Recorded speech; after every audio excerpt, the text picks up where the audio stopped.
안녕하세요. 파워운동 생략의 펩시입니다.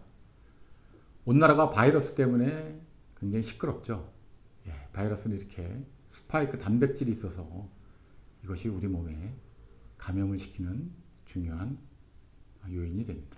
그래서 오늘은 바이러스와 우리 몸의 면역 기능이 어떻게 되고 운동을 통해서 어떻게 면역 기능을 강화시켜 주는지에 대해서 알아보도록 하겠습니다. 신체에 이물질을 인식해서 공격하고 파괴하는 중요한 항상성 체계가 우리의 면역 체계입니다. 그래서 면역은 외부 물질로부터 신체를 보호하기 위해서 사용되어지는 메커니즘이죠. 그래서 우리가 흔히 이뮤니티 또는 면역이라고 얘기합니다. 자, 지금 바이러스가 우리 인간의 몸을 공격하고 있습니다. 근데 이 바이러스뿐만 아니라 박테리아나 곰팡이균 같은 병원균이 항상 우리의 신체를 공격하고 있는데 이러한 공격에 대해서 우리 인체가 어떠한 방어 시스템을 갖고 있는지 알고 있는 것이 굉장히 중요합니다. 바이러스를 보면 독감 바이러스 같은 경우는 100나노미터고 소아마비 바이러스 같은 경우는 30나노미터입니다. 바이러스는 나노미터죠. 굉장히 작은 단위라고 볼 수가 있습니다. 그렇지만 세균은 마이크로미터의 단위로 되어 있습니다. 그럼 이런 단위는 뭘 얘기를 하냐? 마이크로미터는 100만 분의 1 크기고 나노미터는 10억 분의 1 크기입니다.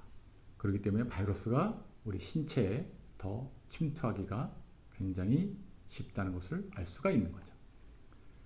사람은 약 60조에서 100조의 세포로 구성이 되어 있습니다. 근데 핵은 게놈이 2벌 존재한다고 알려져 있습니다. 1950년대에 왓슨과 크릭이 DNA 이중 나선 구조를 알아내서 생명의 비밀을 풀 수 있는 열쇠를 제공했죠. 그리고 이제 우리 인간의 호르몬과 성장인자 같은 화학적 신호가 다세포 생물의 대사 활동을 지시하고 조절해서 우리 인간이 근육을 강화시키거나 아니면 신장이 커 갈 수 있게 되는 거죠. 근데 이런 DNA가 DNA로 합성되는 것을 복제라고 얘기를 하고요. 레플리케이션, DNA로부터 RNA가 합성되는 것을 전사라고 얘기를 합니다. 바이러스는 RNA로부터 단백질이 합성되는 것으로서 이것을 해독이라고 얘기를 합니다. 그래서 우리 DNA는 A, C, G, T의 형태로 구성이 되어 있는 거죠. 자, 그리고 우리 인간은 어떻게 면역 체계가 구성이 되어 있는지 한번 알아보도록 하겠습니다. 자, 우리 신체의 내재 면역계에는 신체적 장벽, 세포적 요소, 보채 단백질이 있습니다. 신체적 단벽은 여러분들이 다 아시다시피 피부와 점액질이 면역체계의 첫 번째 방어막을 형성하고요. 세포적 요소에서는 자연살해세포, 내추럴 킬러셀, 포식세포가 있으며 보채 단백질이 그 다음에 방어체계를 구성하고 있습니다. 자, 신체 보호벽을 보면 침입자에 대한 첫 번째 방어막으로서 피부와 점액질이 있다고 얘기를 했습니다. 또 면역체계에서 세포 구성 요소를 보면 우리는 흔히 면역체계를 구성하고 면역체계에서 가장 중요한 것이 백혈구죠. 그래서 우리가 혈액세포를 분석할 때 이 사람의 면역체계를 백혈구의 수치로 평가로 하기로 합니다. 근데 백혈구는 줄기세포부터 생성되며 혈액 골수에서 만들어지고 포식세포는 식군작용이라고 불리는 그런 외부 이물질을 삼키는 역할을 합니다. 대식사포는 박테리아를 에워싸 감염으로부터 인체를 보호하고요. 호중구는 박테리아 침입 시 포식세포로서 활동을 합니다. 근데 여기서 중요한 것이 자연살해세포, 내추럴 킬러 셀입니다. 우리가 보통 이것을 NK셀이라고 얘기를 하죠. 이 자연살해세포는 바이러스 감염세포와 박테리아, 기생충, 곰팡이균, 암세포 같은 그런 우리 인체에 해로운 것들을 파괴하고 면역 방어를 돕는 사이토카인을 방출을 합니다. 그래서 우리 몸에 자연 살해 세포가 높으면 굉장히 면역 기능이 좋다고 볼 수가 있습니다. 골수의 줄기세포로의 혈액세포 생성을 보면 우리가 운동을 하면 줄기세포가 이중잠재 줄기세포를 만들어냅니다. 자, 여기서 이것이 면역세포로 될 것인가 아니면은 적혈구 세포로 될 것인가를 결정하는데요. 면역세포로 되면 B세포나 T세포, 그 다음에 자연 살해세포로 되고요.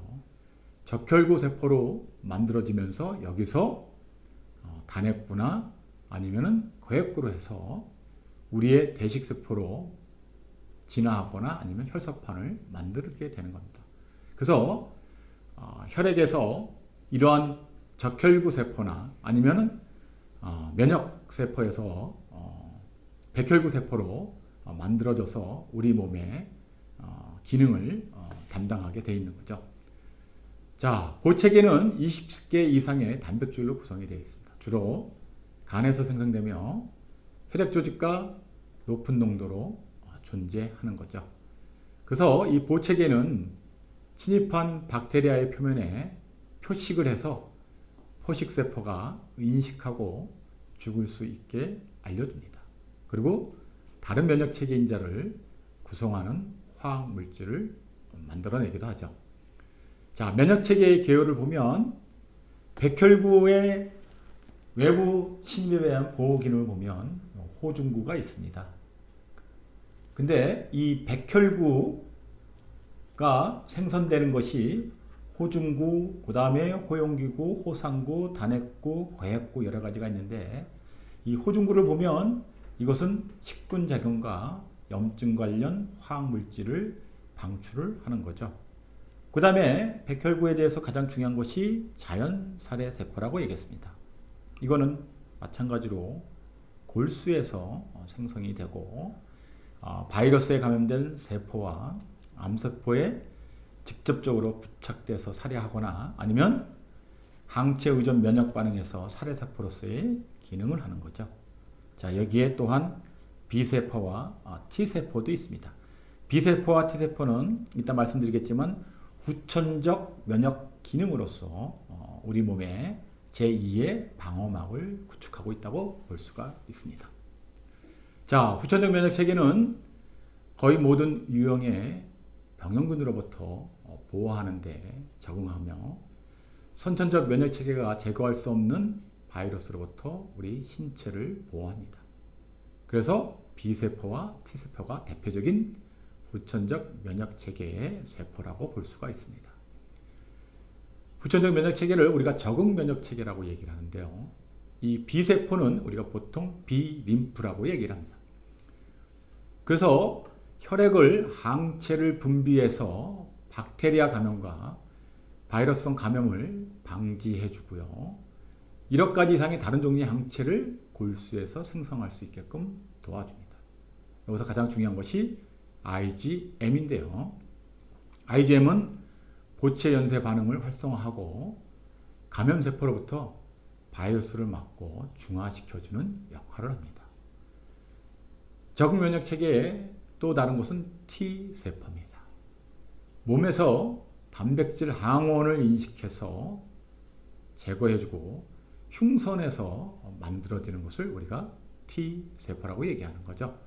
그래서 흉선을 사이머러스라고 해서 그렇기 때문에 이 사이머스에서 만들어지는 것을 우리가 T세포라고 얘기를 합니다.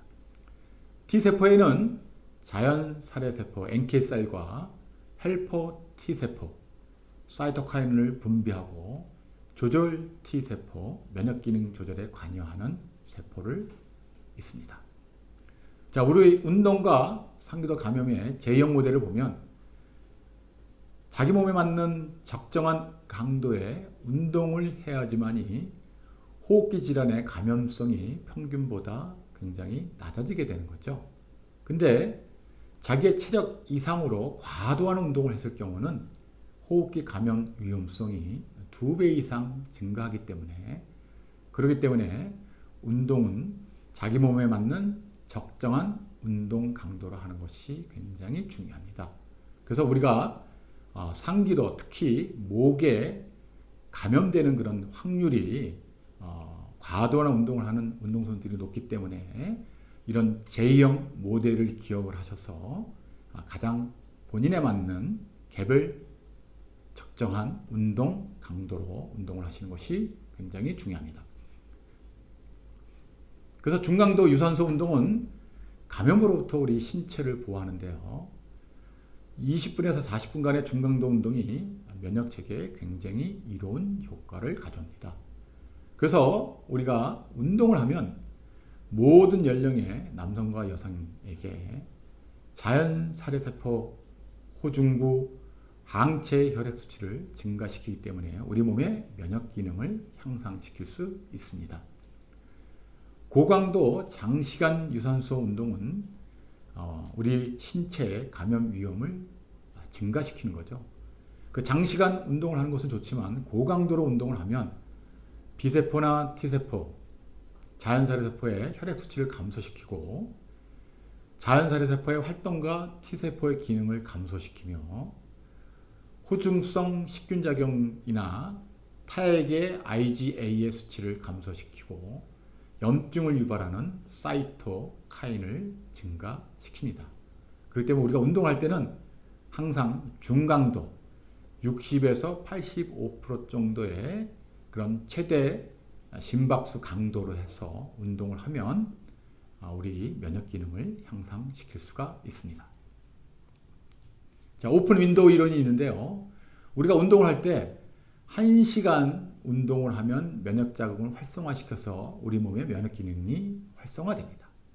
그렇지만 2시간 이상 운동을 하면 그러면 우리 몸에서 발생하는 호르몬으로 면역 기능들이 억제돼서 이렇게 면역 기능이 떨어지게끔 되어 있습니다. 이것을 우리가 오픈 윈도우 시어리라고 얘기를 합니다.